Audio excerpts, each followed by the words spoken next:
I know this week NASA has said that we're going to open the launch window in early February, and we just do not anchor on dates. We are going to launch when this vehicle is ready, when this team is ready. I've been waiting for this moment my whole life, and honestly, I didn't think I'd see it before I got old and gray. April 1st, 2026, and no, it's not an April Fool's joke, though I totally get why some people did a double take. At 6:35 in the evening Eastern Time, NASA's Space Launch System rocket launched, carrying 4 astronauts into history. The last time humans went anywhere near the moon was Apollo 17 in December 1972. And now we're back, because the Artemis II mission is not some future plan sitting in a PowerPoint slide. It launched. It's already up there. And if you're watching this the day it went up, these 4 people are literally in space right now. Let me introduce the 4 people currently hurtling through deep space, because this crew is something else. And I'm not just saying that because NASA wrote a nice press release. Commander Reed Wiseman is at the helm. Veteran astronaut, very clearly the kind of person you want in charge of a spacecraft 250,000 miles from home. Right after the big engine burn that sent them toward the moon, he said something that stuck with me. He called it a Herculean effort and admitted the crew was only then starting to feel the full weight of where they were going. That kind of honesty, that's refreshing. That's not a PR line. Then there's pilot Victor Glover, and this one hits hard. He is the first person of color to ever travel beyond low Earth orbit. Full stop. He looked down at Earth from orbit and said that from up there, we all look like one thing. One species. No borders, no divisions. He said we're all one people. I mean, the man is 250,000 miles from home, and he's sending back the most grounding message imaginable. Genuinely floored me. Mission specialist Christina Koch is the first woman to travel beyond low Earth orbit. She was already pressing her face against the window on day 1, describing the view of Earth at sunset and saying, "Nothing prepares you for it." Knowing the lunar flyby was still coming, she said she was even more excited for that. You can just hear it in the way she talks about it. And then Jeremy Hansen from the Canadian Space Agency rounds out the crew. First non-American to ever go this far from Earth. After they fired the engine that sent them away from our planet for the first time since 1972, he said that humanity had once again shown what we're capable of, and that it was our hopes for the future carrying them forward. I'll be honest, that got me. 4 crew members, 4 historic firsts in one go. This team is something special. Let me walk through launch day and the first 48 hours, because it was not a smooth cinematic experience from start to finish. Real space missions are messier than that, and this one was no different. The rocket lifted off clean at 6:35 p.m. Eastern Daylight Time. About 49 minutes in, the upper stage engine fired to put Orion into an elliptical orbit around Earth. Then the 4 solar array wings unfolded, giving the spacecraft a total wingspan of around 63 feet, covered in 15,000 solar cells. Each wing can rotate on 2 axes to track the sun, so the ship is always pulling in power. That part went perfectly. Then things got a little spicy. About 51 minutes into the flight, there was a communications blackout. Mission Control could hear the crew just fine, but the crew couldn't hear back. NASA Administrator Jared Isaacman explained at the post-launch press conference that it happened during a planned handover between satellites and that the vehicle itself had no issues. So not a crisis, more of an awkward moment. But still, a reminder that this is a test flight through and through. And then, the toilet broke. I ain't kidding. I genuinely wish I was making that up. The Orion toilet malfunctioned right after reaching orbit, and Christina Koch had to troubleshoot some plumbing with Mission Control, guiding her through it step by step before getting it back working. While that was going on, the crew used emergency urine, storage bags. Space is not glamorous, and it wasn't just the bathroom situation either. There was a valve problem with the water dispenser too, so Mission Control had the crew fill more than 2 gallons of water into pouches using straws and syringes, just to make sure they had backup supply if it got worse.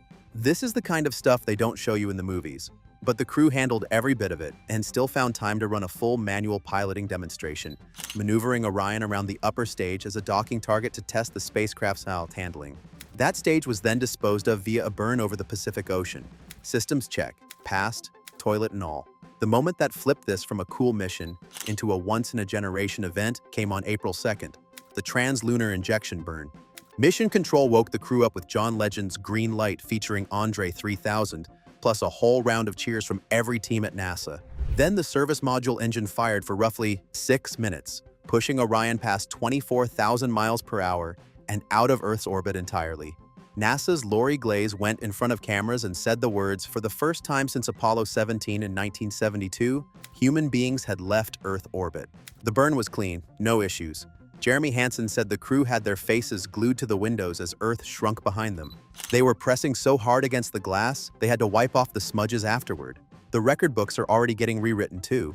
Based on NASA's updated calculations after the burn, this crew is expected to reach a maximum distance of about 252,021 statute miles from Earth during the lunar flyby on April 6th.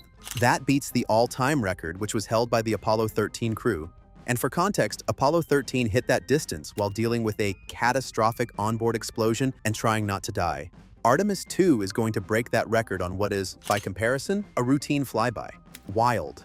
The flight path they're on is called a free return lunar trajectory. It's basically a figure-8-shaped loop that uses the moon's gravity to naturally slingshot them back toward Earth without needing another big engine burn.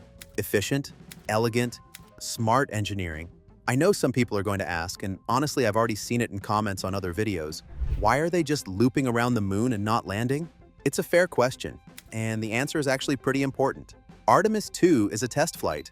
The whole point is to prove that Orion's life support systems work with real human beings inside, in deep space, for 10 days. Breathing, sleeping, eating their rehydrated freeze-dried food, dealing with broken toilets. This has never been done with this spacecraft before. You can't skip this step. NASA isn't going to land astronauts on the moon with Artemis III without first proving the ship that's going to keep them alive actually works properly in the real environment. There's also a scientific experiment running called Avatar, which uses organ-on-a-chip devices to study how increased radiation and microgravity affect human tissue.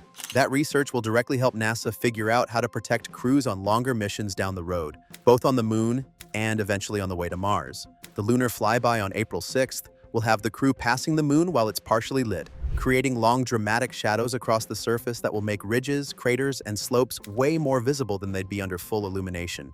Christina Koch has already said she can barely contain her excitement for that view, and at this point, I think she's earned it. Splashdown in the Pacific is expected around April 11th. If this mission goes well, Artemis III with an actual landing is targeting 2028.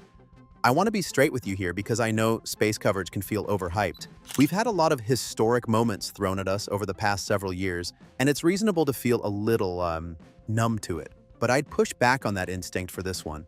Think about the context. The last time humans were this far from Earth, there were no smartphones, no internet, and the Cold War was still going. That was a completely different world. And now in 2026, we've got 4 people riding a spacecraft that live streams views of Earth from deep space, carrying out science experiments, testing critical systems, and calling back to tell us we all look like one species from up there. That's not just a technical achievement, that's a statement. What comes after this is a moon landing in 2028. After that, a permanent lunar base is the goal. And after that, Mars becomes a real conversation, not a fantasy. Artemis II is literally the first step in that entire chain, and it's working. Victor Glover said it best from orbit. Great things happen when people bring their differences together instead of letting those differences divide them. Hearing that from 250,000 miles away carries a different kind of weight. So here's where things stand. Artemis II is flying, lunar flyby is April 6th, splashdown is expected around April 11th. This is not a simulation. This is not hype. This is 4 humans doing something no one has done since 1972, and they're doing it right now. If you haven't pulled up the NASA livestream yet, go do that. It's free, it's running 24/7, and it is legitimately history unfolding in real time. In a world that can feel pretty overwhelming most days, watching something like this is a good reminder of what people are actually capable of when they work together towards something bigger than themselves.